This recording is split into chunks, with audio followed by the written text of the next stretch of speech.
मित्रांनो आपण धडा कोण शिकत आहोत वर्तुळ धडा शिकत आहोत। तर वर्तुळ बद्दल आपल्याला प्राथमिक माहिती असणं कसं आहे जरुरीचं आहे।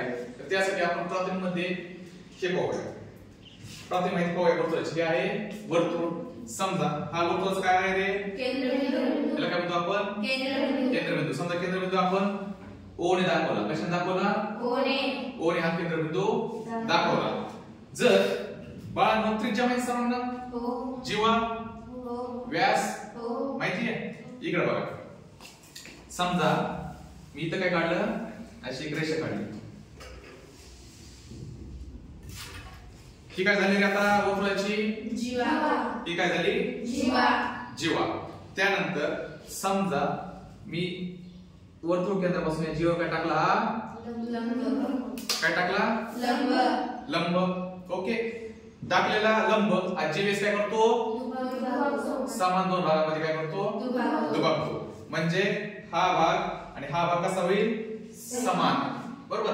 जर हा भाग 12 सेंटीमीटरचा असेल तर हा भाग किती सेंटीमीटरचा असेल रे 6 सेंटीमीटर आणि हा भाग 6 सेंटीमीटरचा। म्हणजे जीवेवर टाकलेला लंब जीवेस काय करतो दुभागतो। त्याचप्रमाणे समजा हे वर्तुळ केंद्र ते इथपर्यंतची लांबी हे ह्याला काय म्हणतो आपण त्रिज्या। या अंतराला काय म्हणतो त्रिज्या। इथून एवढ्या अंतराला त्रिज्या। इथून एवढ्या अंतराला त्रिज्या। म्हणजे वर्तुळ केंद्रापासून वर्तुळाच्या बाजू दिसते आपली त्या बाजूपर्यंतचं अंतराला आपण काय म्हणतो त्रिज्या म्हणतो। आपण त्रिज्या काढून घेऊ। समजा मी त्रिज्या काढली अशी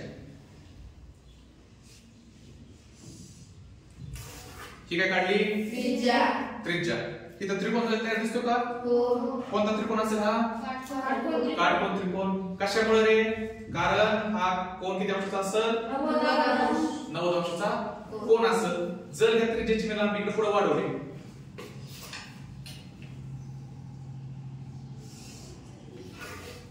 आता ही काय झाली व्यास। वर्तुळाचा हा काय झाला व्यास आणि ही काय झाली त्रिज्या। तर व्यासाला आपण जीवा सुद्धा म्हणू शकतो बरं का।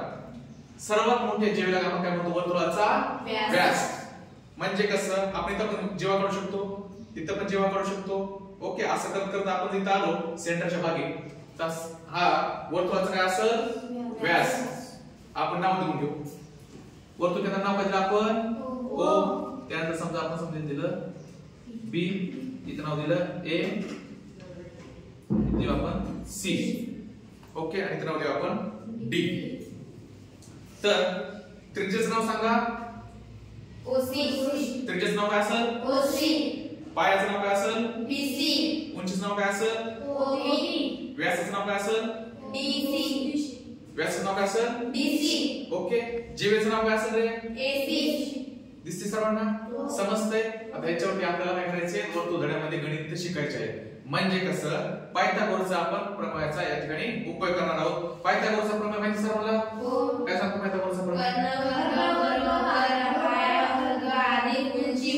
बरोबर काय सांगतो कर्णाचा वर्ग बरोबर पाया वर्ग अधिक उंची वर्ग।